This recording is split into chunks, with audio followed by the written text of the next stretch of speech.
धन्यवाद अदा करते हैं। आप रियलाइज दैट अगले कार्यक्रम के रूप में आज के सुविचार प्रस्तुत करने हमारे ठहरी हुई हैं श्रीमती अरुणिधि जयंती श्रीधर।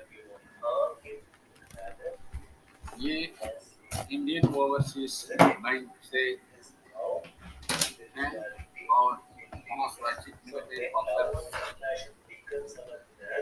हिंदी के क्षेत्र में इनकी तीन अद्भुत है। राजभाषा अधिकारी के रूप में और राजभाषा कार्यान्वयन के साथ साथ साहित्य क्षेत्र में भी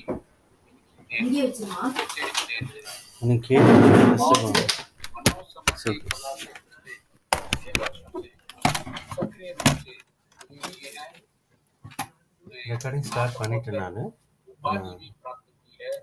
முடிக்கும் போது இந்த ஸ்டாப் இங்கே பாரு ஒரு நிமிஷம் இங்கே முடிக்கும் போது இந்த ஸ்டாப் பட்டன் மட்டும் டவுன்லோட் ஆகும். டவுன்லோட் ஆச்சுன்னா சேவ் பண்ணுங்க. எங்க சேவ் பண்ணனும்? எங்க வேணா சேவ் பண்ணுங்க. ஏதாவது இடத்துல சேவ் பண்ணா அப்லோட் चरण से आज इनका शीर्षक है ज्ञान। हमने अभी बुनियादी ज्ञान में अपना मन रखे हुए थे और आज विशेष रूप से ज्ञान क्या गहराई से ज्ञान तो हमारे शुरुआत में ही प्रारंभ में ही फाउंडेशन कोर्स में ही सिखाई जाती है।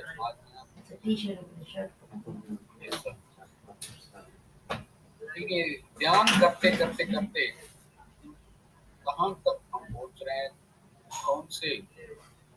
कौन सी चीजों से हम लाभान्वित होने वाले हैं, इसको स्पष्ट रूप से बताने के हमारे बीच आई हुई है श्रीमती जयंती श्रीधर है। श्रीमती जयंती श्रीधर से निवेदन है कि सत्र को आगे बढ़ाएं और श्रीमती जयंती श्रीधर। मेरी आवाज पहुंच रही है मैडम?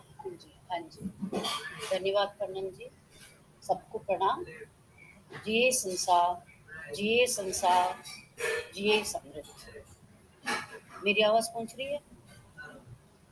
बिल्कुल बिल्कुल पहुंच रही है, आप जारी रखें। धन्यवाद। आज हम ध्यान पर थोड़ा ध्यान देंगे।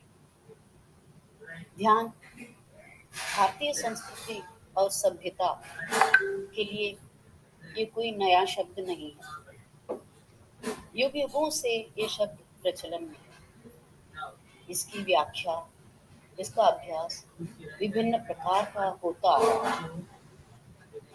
ये योग और ध्यान के लिए आजकल तो इतने सारे स्कूल हैं, यहाँ तक कि एकेडमीज भी हैं, पर यहाँ ध्यान के बारे में जो कुछ विचार मैं प्रकट करना चाहती हूँ वो प्रधान रूप से इसका योग पर आधारित है और जहाँ तक हो सके मूल रूप से योग शास्त्र पतंजलि के और हमारे प्राचीन पद्धतियों में योग के बारे में जो कुछ भी बताया गया है, ध्यान के बारे में जो कुछ भी बताया गया है, जहाँ तक हो सके थोड़ा थोड़ा उससे संबंध जोड़ने की कोशिश करूँगी।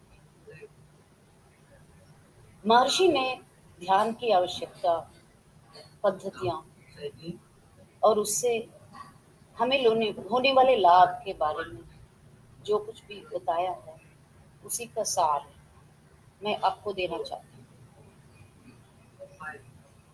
ध्यान क्यों आवश्यक है?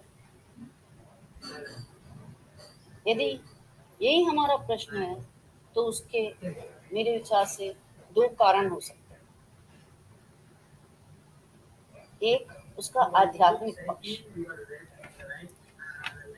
युग युगों से हर जिज्ञासु व्यक्ति के मन में यह प्रश्न उठता आ रहा है, वो मैं वेरी फेमस, मैं कौन हूँ? वेदात्री महर्षि का जीवन की उनकी यात्रा भी इसी प्रश्न के साथ शुरू हुई और इस प्रश्न का उत्तर ढूंढते ढूंढते उनको अपने जीवन काल को को पूरा ही बिताना पड़ा। और उन्होंने हमें जो भी मार्गदर्शन दिया है वो सब उनके ध्यान का ही परिणाम। ध्यान इस दृष्टि से हर जिज्ञासु के लिए आवश्यक है। ये जो सामान्य पद्धति हो सकती है ध्यान सबके लिए, और अलग अलग तरीके से अलग अलग ढंग से भी होता आ रहा है, पर उससे उठने वाला अनुभव हर एक के लिए अलग अलग ही होता है। इस अनुभव के लिए और इससे मिलने वाले ज्ञान और अनुभूति के लिए सबको अपने अपने तरीके से या किसी भी जो अपनाई गई पद्धति है उसमें ध्यान करना या ध्यानस्थ स्थिति में होना बहुत ही आवश्यक है। ध्यान क्यों आवश्यक है? इसका दूसरा कारण पूर्ण रूप से लौकिक व्यावहारिक धरातल पर दिया जा सकता है। हम लोग ज्यादातर भावपूर्ण मनादशा में रहते हैं। हमारी जिंदगी तनाव भरी रहती है। कई बार हम सोचते हैं कि मुझे इस तनाव से मुक्त होना है, मुझे अपने मन को शांत रखना है। जो कुछ भी हमारे साथ हमारे चारों ओर हो रहा है हम उससे पूर्ण रूप से प्रभावित होते हैं। कई बार चाहते हैं कि हम ऐसे प्रभावित न हो, पर बहुत मुश्किल हो जाता है। स्थिति को संभालना हमारे लिए एक जंग जैसा है। अत्यधिक खुशी, अत्यधिक दुख, उद्वेग, गुस्सा, प्यार, घृणा सभी इसी भावना प्रदोन मनोदृश्य का ही परिणाम है। मन के इस वेग से शरीर को भी हानि पहुंचती है। हमारे मन के वेग से सिर्फ हमें नहीं, हमारे साथ जुड़े हुए सभी लोगों पर भी, उनके जीवन में भी इसका असर पड़ता है। उनको भी हानि पहुंचती है, दुख पहुंचता है। महर्षि कहते हैं मन की इस गति को नियंत्रण में लाने के लिए सबसे पहले उसे शांत करना जरूरी है। जब तक जीव शक्ति या प्राण शक्ति बुद्धि के द्वारा काम करती है, वो या तो विचार के रूप में प्रकट होती है या ज्ञानेंद्रियों और कर्मेंद्रिय द्वारा काम करती है। जब तक जीव शक्ति का इस तरह खर्च होना चलता ही रहेगा, तब तक तो मन को शांति का अनुभव नहीं हो सकता। इससे शरीर और मन दोनों को हानि पहुंचती है। मन को इंद्रियों द्वारा बाह्य पदार्थों पर न लगाकर अपने ही स्रोत व प्राण शक्ति पर लगाना ध्यान का पहला चरण है। इसी स्थिति को योग शास्त्र में प्रत्याहार कहा जाता है। मतलब बाहर के पदार्थों से मन को हटाना और अंतर्मुख होना। इस तरह अंतर्मुख हुए बिना आत्मस्वरूप की पहचान तो दूर, मूल रूप से जीने के लिए आवश्यक सुख शांति भी मुश्किल हो जाती है। महर्षि कहते हैं कि मन को चारों ओर घूमकर चिंता मग्न होने से बचाने के लिए ध्यान आवश्यक है। हर एक मनुष्य के लिए ध्यान आवश्यक है। तो और ये ध्यान की शुरुआत कब करनी चाहिए?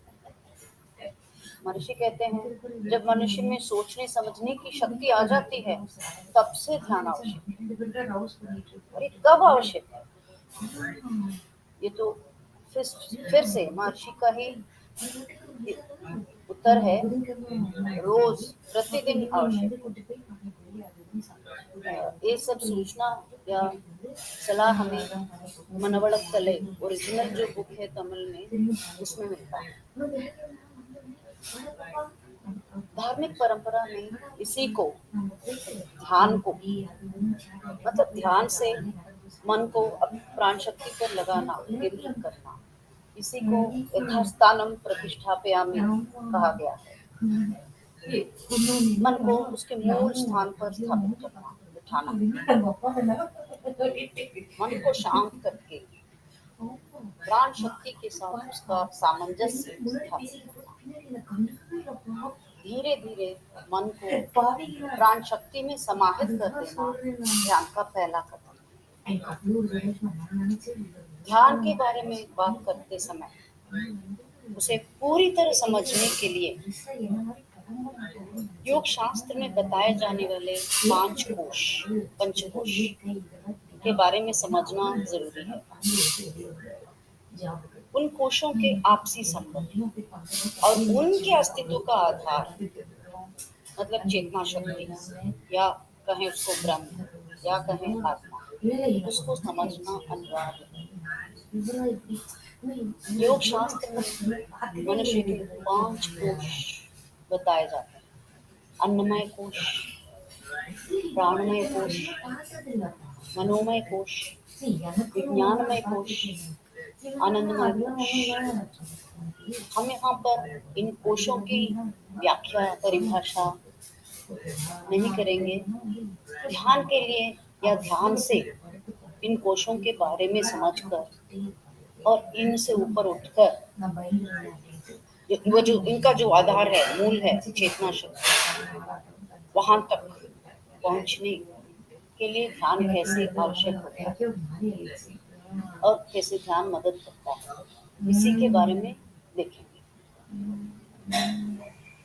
सामान्य भाषा में हम सब लोग ये कहते हैं, हमें स्वस्थ शरीर चाहिए, रोग रहित जीवन चाहिए और मानसिक शांति चाहिए। तो योगाभ्यास करो, ध्यान करो। विज्ञानमय कोश का उपयोग करके मनोमय कोश को संतुलन में लाया जा सकता है।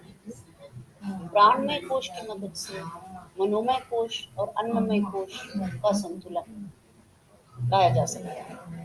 जब इन सभी कोशों में संतुलन आ जाता है, तब आनंद का अनुभव अपने आप जागता है। पहले के चारों कोशों का सही उपयोग करने से हम, मतलब अन्नमय कोश, मनोमय कोश, प्राणमय कोश, विज्ञानमय कोश, इन चारों का जब संतुलन हो जाता है, तब आनंदमय कोश की स्थिति अपने आप हो जाती है। योग शास्त्र यही कहता है कि ये आनंदमय कोश हमारा अल्टीमेट नहीं है। और आगे बढ़े तो पता चलेगा कि यह इन सबके ऊपर एक चेतना शक्ति है और उस चेतना शक्ति के साथ या उस चेतना शक्ति को अपने आप या आत्म रूप में अनुभव करना, वही ध्यान है। इन कोशों के द्वारा हम उस स्थिति तक पहुंच सकते हैं, यही कि इन कोशों का सही उपयोग करना। और जब उस स्थिति में पहुंच जाते हैं तो वही योग की स्थिति। इस तरह योग की स्थिति में पहुंचने के लिए ध्यान की आवश्यकता है। अन्नमय कोश, प्राणमय कोश, मनोमय कोश, ये तीनों ही भौतिक कोश हैं, मतलब फिजिकल, इनका फिजिकल एग्जिस्टेंस है। जब इन तीनों में संतुलन, सामंजस्य नहीं है तो शारीरिक और मानसिक रोग होते हैं। यदि हम इन तीनों में वो संतुलन ला सके तो काफी हद तक शारीरिक और मानसिक रूप से स्वस्थ जीवन जी सकते हैं। तो शायद यहाँ ये प्रश्न उठ सकता है कि स्वस्थ शरीर पाना इतना आसान है, तो दुनिया भर में इतने हॉस्पिटल्स और डॉक्टर्स की जरूरत ही क्या है? यस, बहुत अच्छा प्रश्न है और बहुत सही प्रश्न भी है। इसको दो तरह से देखना पड़ेगा। हम सब जानते हैं कि रोग के कारण सिर्फ अंदर से नहीं है, बाह्य कारण भी कुछ है। बाहर के वातावरण से शरीर के अंदर प्रवेश करने वाले कीटाणु, जो इन्फेक्शियस जर्म्स हैं,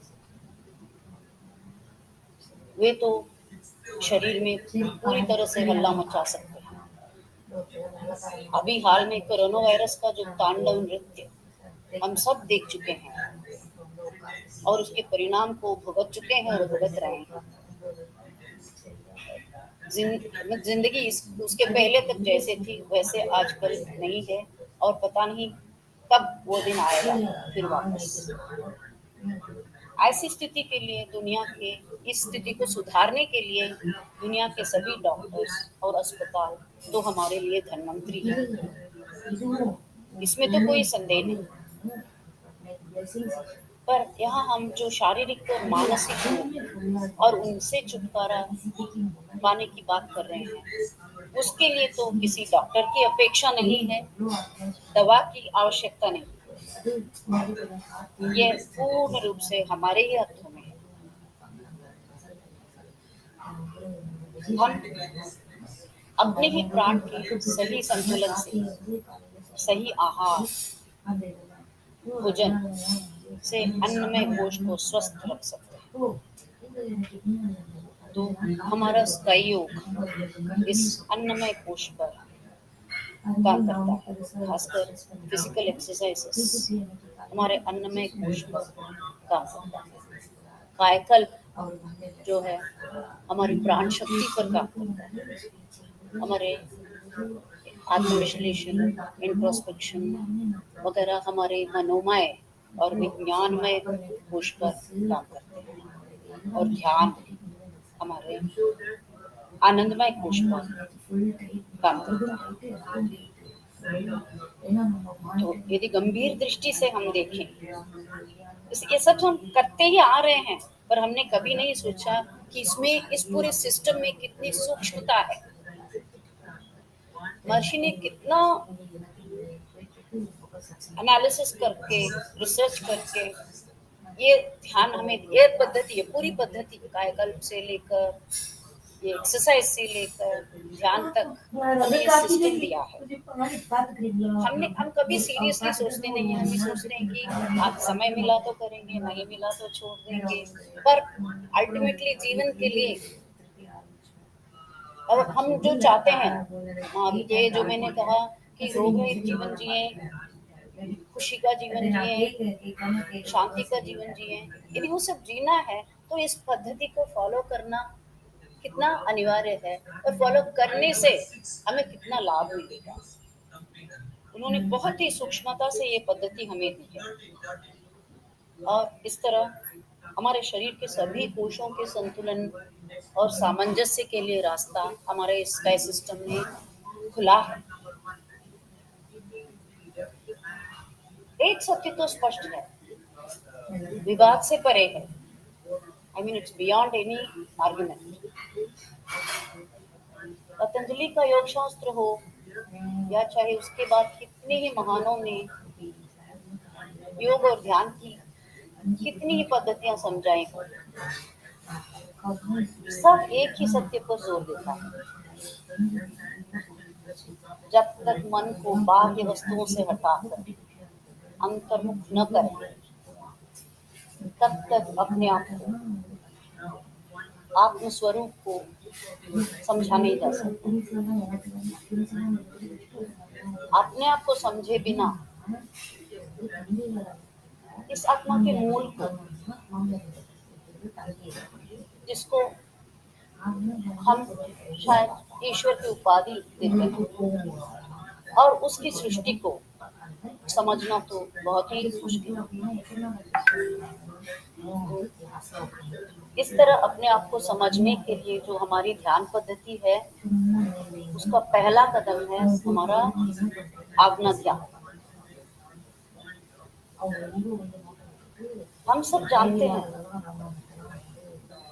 कि आज्ञा ध्यान में कुंडलिनी शक्ति, प्राण शक्ति को जगाकर दोनों भवों के बीच स्थापित किया जाता है। महर्षि कहते हैं कि जब तक प्राण शक्ति को आज्ञा में स्थापित करने का अभ्यास हो जाता है, तब धीरे धीरे मन इंद्रियजन्य विषयों पर लगना कम कर देगा और अपने आप अंतर्मुख होने लगेगा।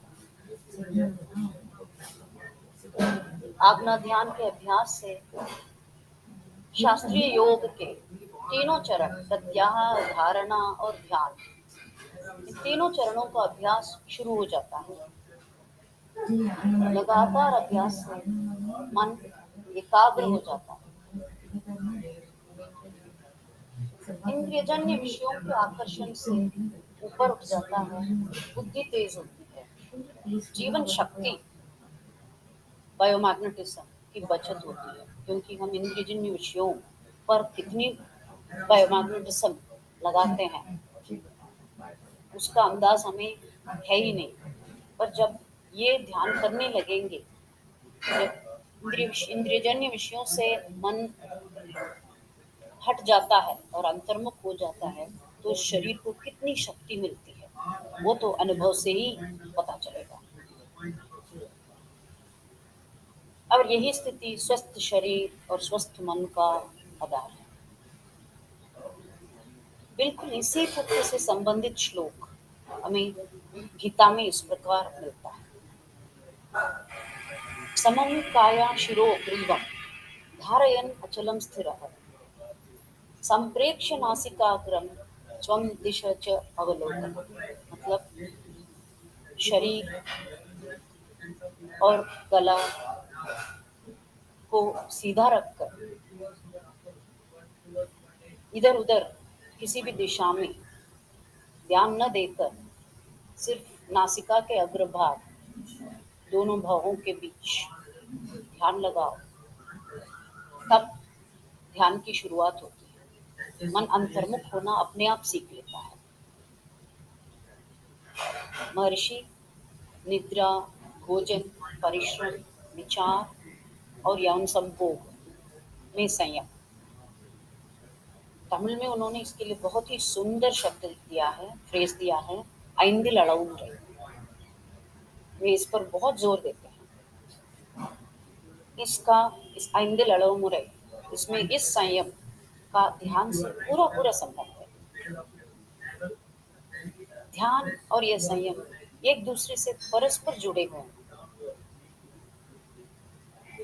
इनमें से किसी का आवश्यकता से कम या ज्यादा होने पर हमारे अन्नमय कोश और मनोमय कोश पर उसका घातक असर पड़ेगा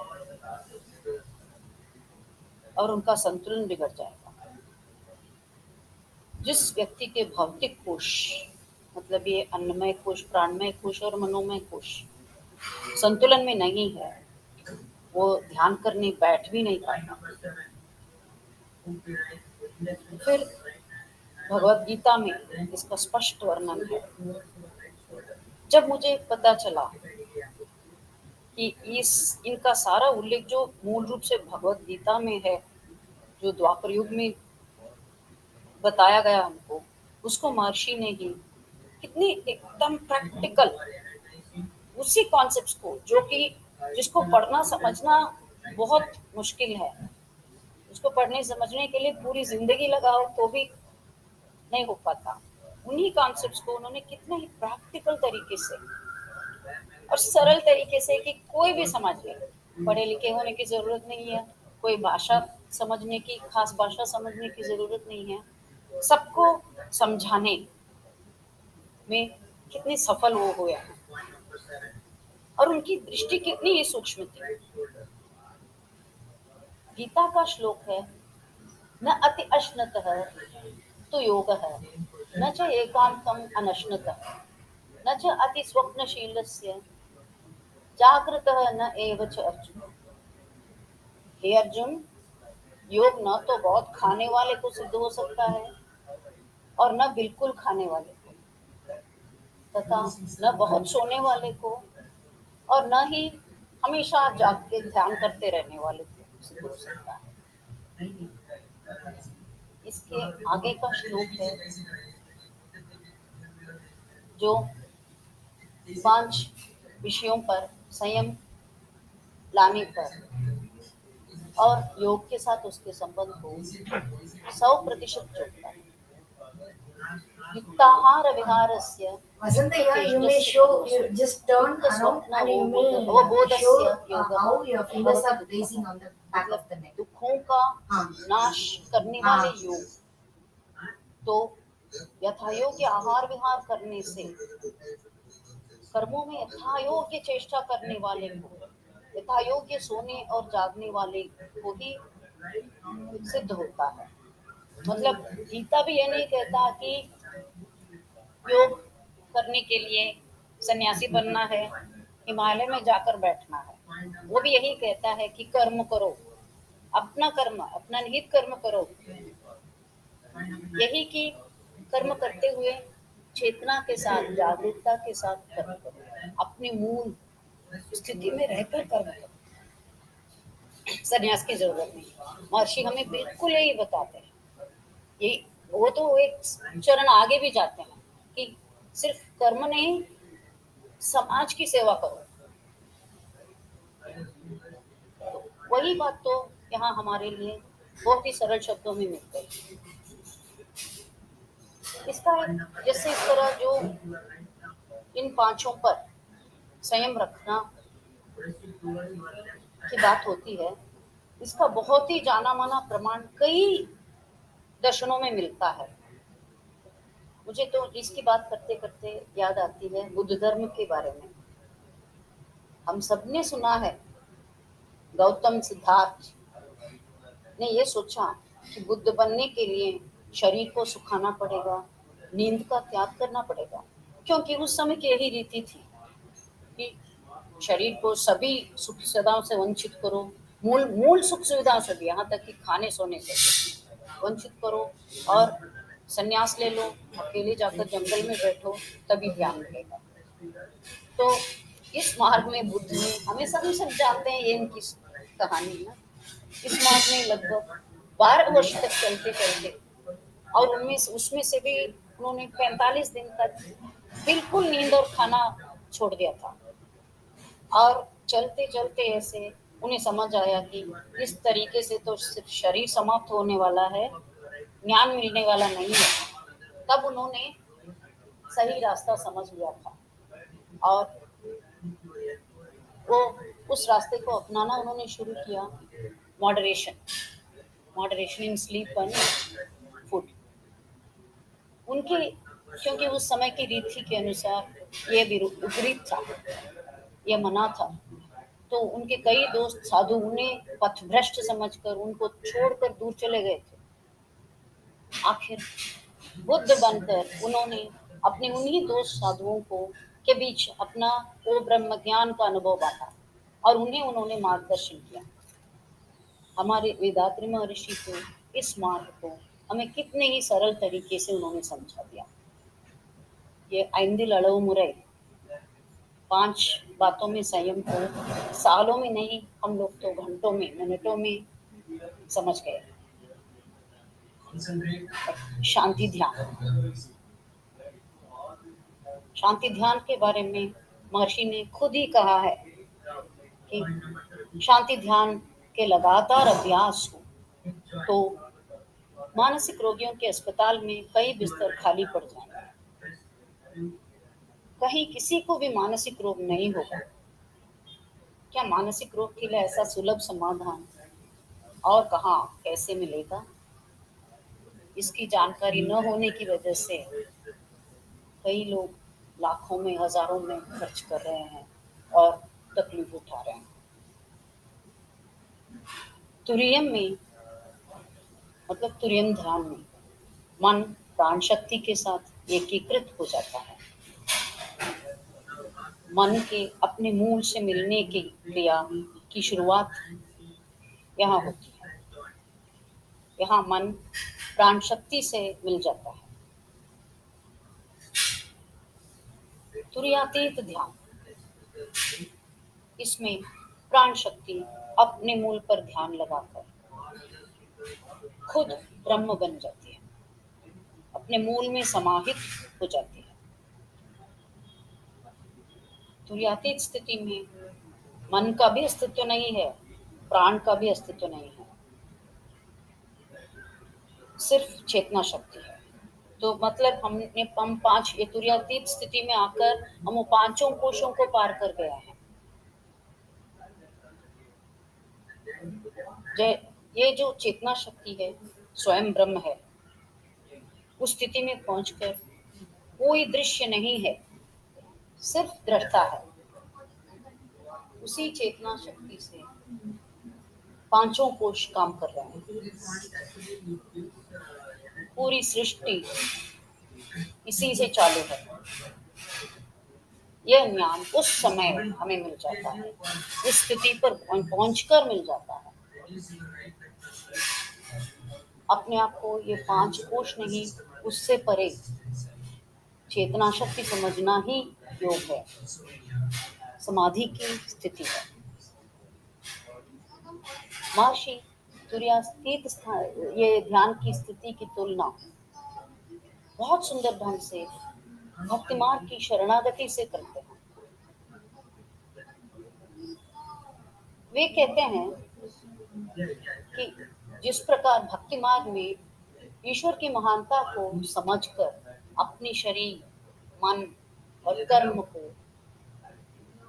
उसी को अर्पित किया जाता है, यहाँ हम मन को उसके श्रुत में मिला देते हैं और वो प्राण शक्ति को फिर उस पूर्णत्व में मिला देते हैं। ये ऐसी सिर्फ यहाँ की पूर्णत्व देती है, हम ये पूर्णत्व कहते हैं, वहाँ उस पूर्णत्व के लिए अलग अलग नाम है। तो यही फर्क है। ऐसी तुलना महर्षि जैसे परिपक्व ज्ञानी का ही हो सकता है, नहीं तो मन में ये संदेह होता है और आर्ग्यूमेंट्स उठते हैं कि ये रास्ता सही है, ये रास्ता गलत है। तो हमें वो सब जब इस रास्ते का सही समझ आ जाता है तो ऐसे संदेह रहेंगे ही नहीं। ये पूर्णत्व तो एक ही है, सिर्फ नाम अलग है। और चलते चलते ये भी समझ में आ जाता है कि हम उसी पूर्णत्व के ही अंश हैं। फिर 9 सेंटर मेडिटेशन मेरा तो ये सबसे फेवरेट मेडिटेशन। मुझे तो यह एक पंथ दो काज वाला ध्यान लगता है। मूलाधार, स्वादिष्टाना, मणिपूरका, अनाहता, विशुद्धि, इन पर ध्यानस्थ होने पर अन्नमय कोश का संतुलन बनाए रखने में मदद मिलती है। आज्ञा और तुरीय पर ध्यानस्थ होने से मनोमय कोश का संतुलन अपने आप हो जाता है। शुद्ध शून्य पर ध्यानस्थ होने से अपने शोध की पहचान और उससे एक साथ एकीकृत होने का अद्भुत अनुभव मिलता है। इस तरह इस ध्यान से शरीर और शरीर से परे दोनों पहलुओं का लाभ सिद्ध होता है। इस ध्यान की और एक विशेषता है शरीर विज्ञान, ह्यूमन एनाटॉमी से उसका संबंध। ये शायद मेरा विचार है, जिसके बारे में कई बार बातें भी होती हैं, पर जहाँ तक लोग इसे मानेंगे उसकी जानकारी मुझे नहीं है। कुछ गलत विचार है तो क्षमा करें। मैंने कहा कि ह्यूमन एनाटॉमी और इस ध्यान से संबंध, ये जो संबंध बताया जाता है उसके लिए हालांकि विज्ञान में कोई प्रमाण नहीं है, परंतु अनुभूति जन्य है। ह्यूमन एनाटॉमी के अनुसार जो एंडोक्राइन ग्लैंड्स हैं उनका स्थान, उनकी स्थिति का स्थान चक्रों में, हमारे चक्रों से मिलता जुलता है। योग शास्त्र में चक्रों और नाड़ियों, चक्रों को नाड़ियों का मिलन बिंदु माना जाता है और चक्रों और नाड़ियों के अस्तित्व को आध्यात्मिक, एक शरीर के अस्तित्व का आधार माना जाता है और आध्यात्मिक स्थिति की तो इसके बिना उद्धार नहीं हो सकता। तो हम मानते हैं कि नाड़ियों के द्वारा प्राण शक्ति का प्रवाह होता है। विज्ञान के अनुसार तो नाड़ी और चक्रों का कोई भौतिक अस्तित्व तो नहीं है, इसलिए विज्ञान नाड़ी और चक्र के बारे में कोई बात नहीं करता।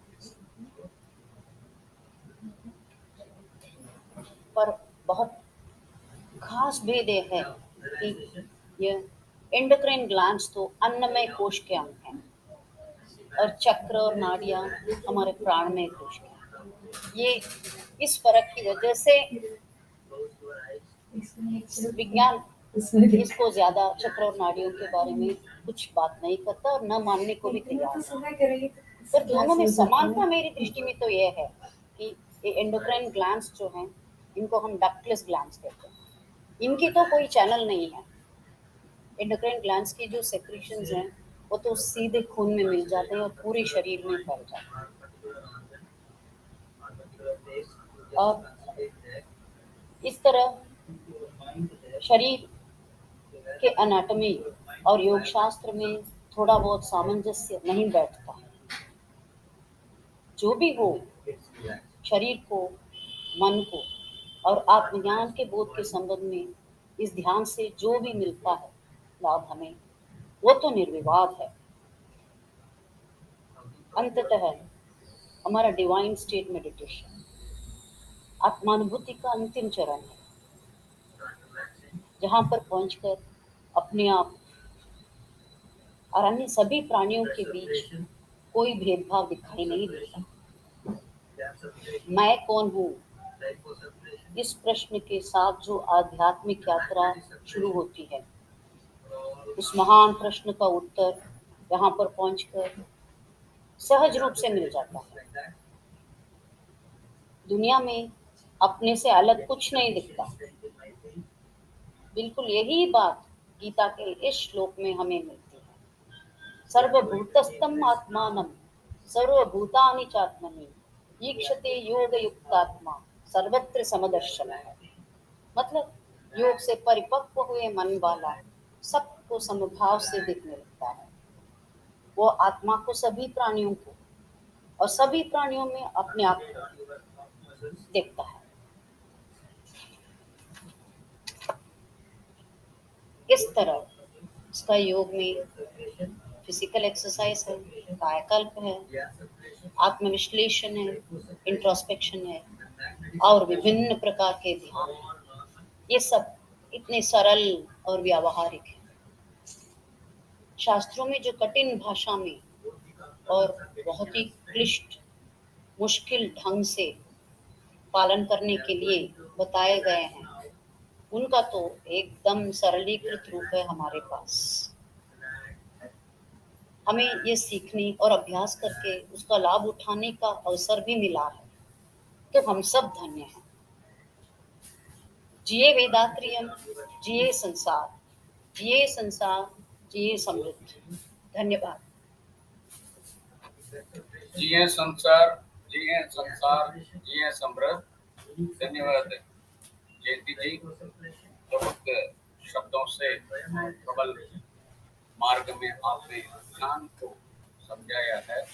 विभिन्न पहलुओं को लेते हुए प्राण शक्ति, शरीर से लेके प्राण शक्ति की यथास्थान पुनर्स्थापन और योग और ध्यान, भौतिक रूप और पंच कोशों का केंद्रीकरण और पंच संयम जैसे आहार, परिश्रम, निद्रा, सहवास, विचार, इन सब में एक संतुलित रूप से एक समाधान लाने हेतु आपने जो अपने वक्तव्य द्वारा प्रयास किया है, वो शुद्ध प्रयास है, जिसके लिए हम नतमस्तक होते हुए धन्यवाद देते हैं। और श्रोतागणों से निवेदन है कि अब प्रश्न मंच खुला है, आप अपने प्रश्न या अपने विचारों को उनके व्यक्तियों के प्रति प्रकट करते हैं। स्वागत है, मंच खुला है।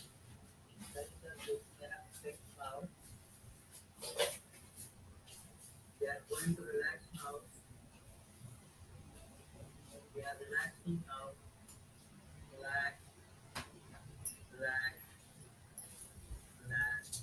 अगर कोई प्रश्न नहीं है तो सत्र को समाप्त करेंगे। श्रोतागणों से निवेदन है कि सब तुर्यावस्था में आ जाएं। आज ज्ञान प्रस्तुत करने हेतु अरुंधति श्री सुशील केंद्रकर जी को शुभकामनाएं अदा करते हैं।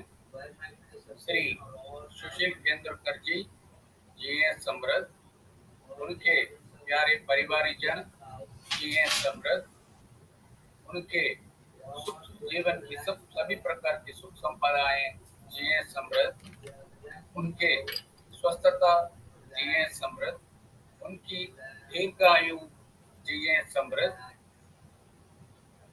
अब श्रीमती जयंती जी को शुभकामनाएं अदा करते हैं। श्रीमती जयंती श्रीधर जी